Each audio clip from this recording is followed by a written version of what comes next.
Hello, good morning, good afternoon, and/or good night. This is Genshin Impact English lesson number 52, part 2. We are continuing a Teapot to Call Home, and yeah, let's get into it.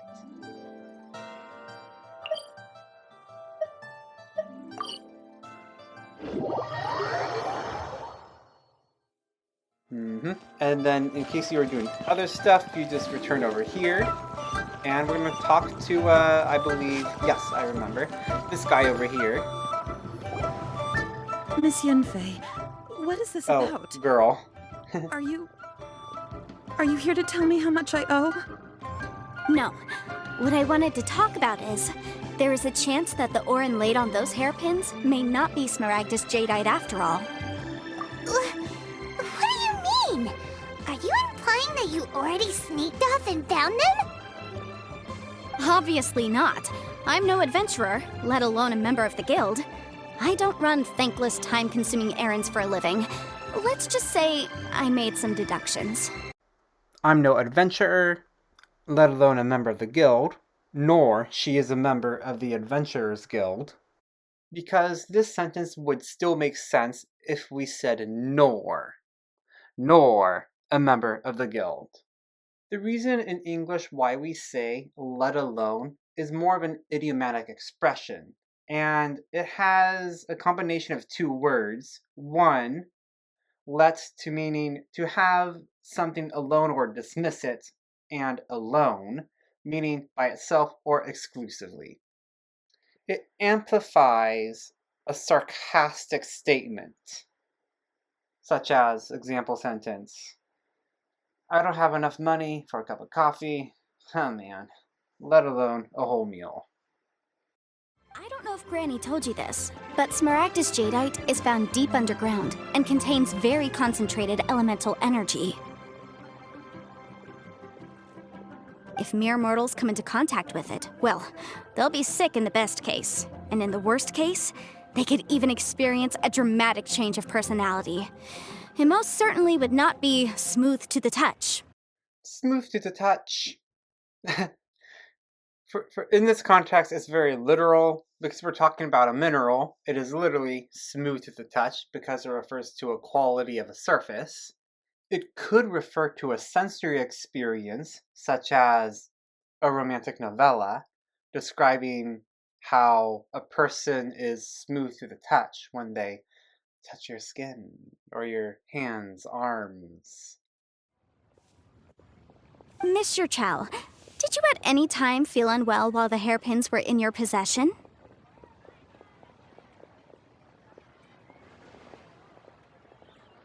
No, not at all. I felt perfectly fine the whole time. Not even the slightest bit unwell. I didn't feel anything special at all, in fact.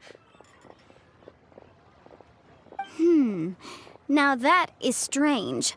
I noticed earlier that there were elemental traces in Mr. Crossel's vicinity. If I've deduced correctly, he may still have the Smaragdus Jadeite in his possession.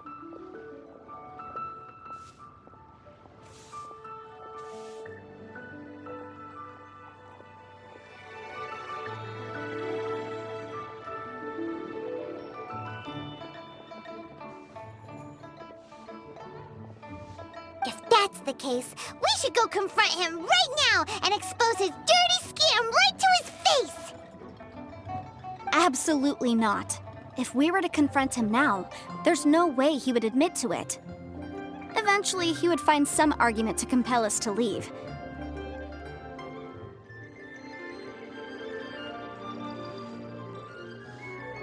And then, he'd throw the Smaragdus Jadeite into the sea the moment we were gone. After that, he would simply insist that Mr. Chow pay up per the contract. He would lose nothing. Meanwhile, we would have to look under every stone in Liyue, hoping and praying that the hairpins do actually still exist somewhere in this world. Oh wow, this is a very important hairpin. So vivid that Paimon thinks it might be experience talking. Oh, it certainly is. I've seen my fair share of situations like this, and brute force methods are certainly one way of resolving them. Fortunately, I have far more elegant solutions at my disposal. I'll share them with you in due course. In due course, she'll share it with us later. Well then, since you're so experienced in dealing with problems like this, perhaps you could help me, Miss Yunfei. Oh, that won't be a problem. But first, Mr. Chow, could I ask you to please sign this contract? Huh? Does there have to be a contract for everything? Paimon can't even keep track.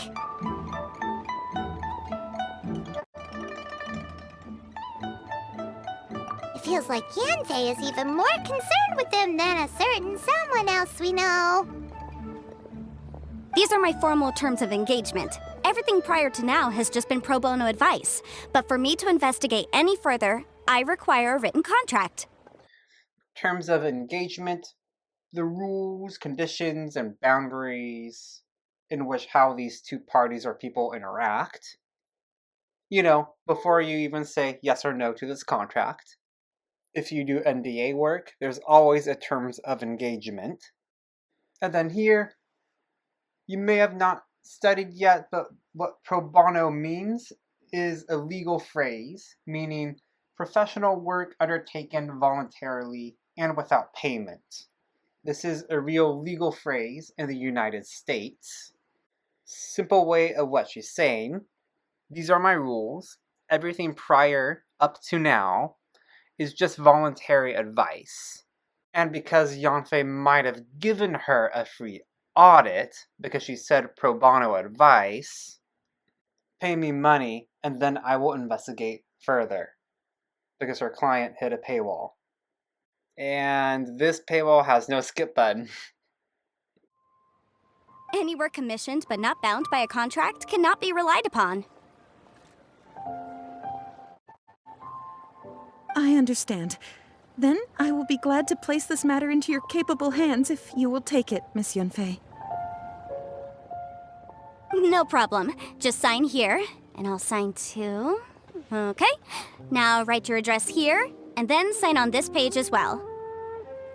And I'll also need your signatures on pages 5, 7, and on the very last page. Finally, if you could just use this ink pad to make a handprint over here. This contract has so many pages. Paimon's all out of brain juice again. Running out of brain juice, running out of thinking. All right, that should Or do it. critical My fees thinking. are the same as always, and they're written in the contract. Have a look through and let me know if you have any questions. I've had a read through. Everything checks out. Well then, here's your copy of the contract.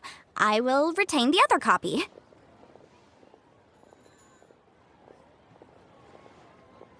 Not for now, no.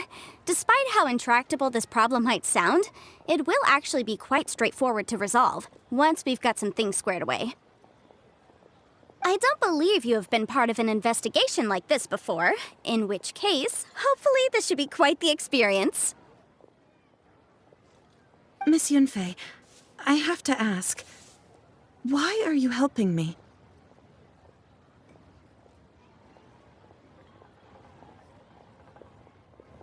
Because, as it happens, I'm currently trying to acquire some Smaragdus Jadeite myself.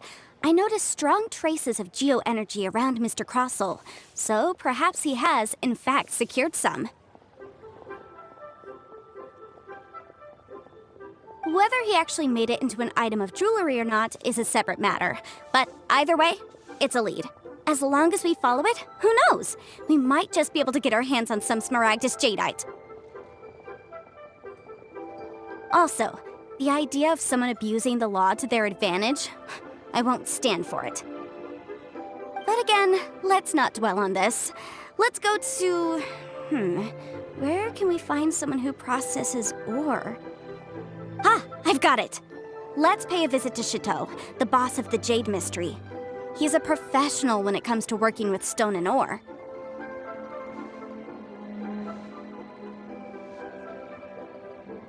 If Mr. Crossell had his ore worked on at all, Chateau would undoubtedly have been his first choice.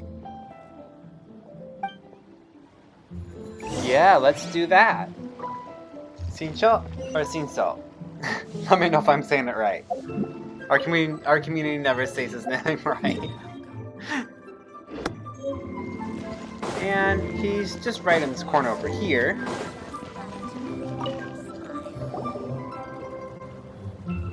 Why, hello there, honored customers. Welcome to... Oh, it's you, Miss Yenfei. Is something the matter?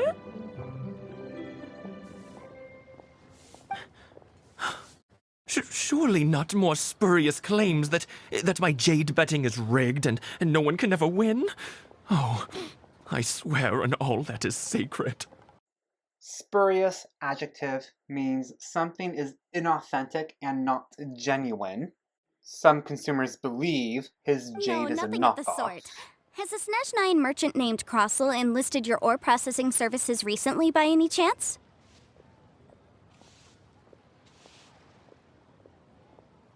A Snezhnayan merchant named Crossell, you say? I do remember that.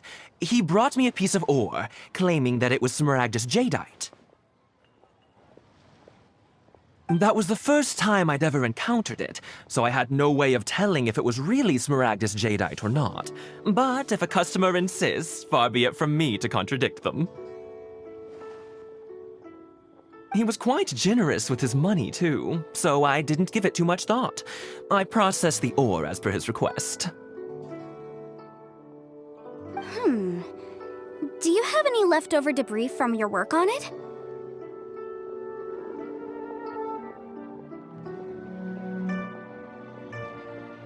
Why, yes. It was my first time encountering this ore, after all, so I kept a few loose shavings to study myself later. They're right over there, in fact.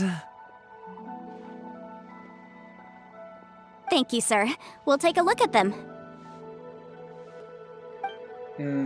Let's take a look at them. See if they're legit. Try your luck betting on jade? Or maybe they're jaded. Get it? Get it? Because jaded. Jade and...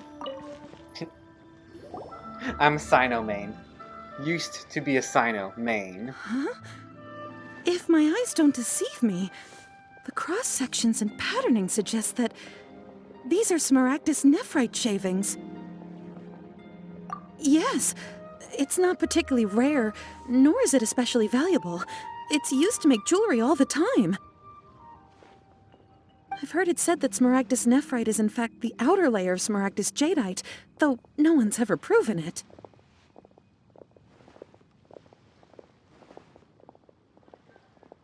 A thin layer of separation, huh? If you must see for yourself, try examining these shavings for traces of elemental energy. Smaragdus nephrite is an entirely ordinary ore, containing no elemental energy whatsoever.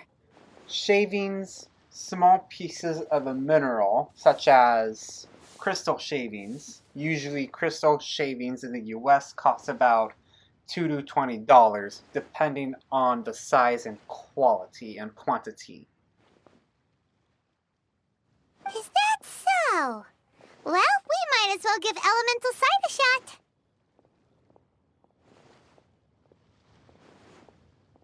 So, did you find anything? I didn't find 100 primogems. So they really are different. But wait, how come Jichao was able to tell what it was just by looking at the shards? That's pretty awesome. There's nothing special to it. It just so happens that I've come across a great many of these in my time. These two stones actually look very similar. Someone without a deep understanding of them would find it very difficult to tell them apart. While this is fiction, it is true in real life.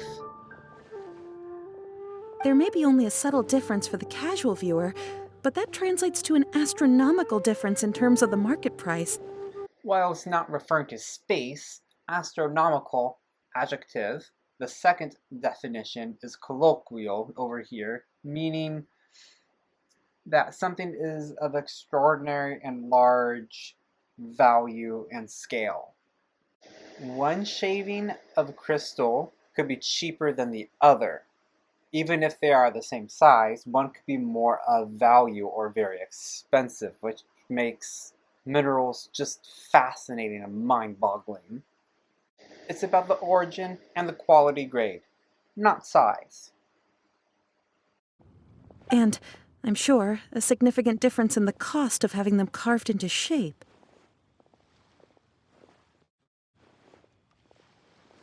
All right, let's focus up. We're going off on a tangent. Oh, my favorite. We're going off a tangent. We're getting too distracted. A very common idiom in our English lesson. Say this if someone is going off topic. Hey, we're not talking about this. You're going off a tangent. Let's focus on this thing. Let's go back to the base conversation, not that conversation. But, never mind, Shirto. Why would Mr. Crossell... Unusual actions have unusual reasons behind them. Let's take some of these shavings back to Chateau. We should. Yeah, and that's our English lesson for today. I'll see you on the next one, and thanks for watching. We'll continue to A Teapot to Call Home, Part 3, English Lesson 53. Bye. Au revoir. 再见.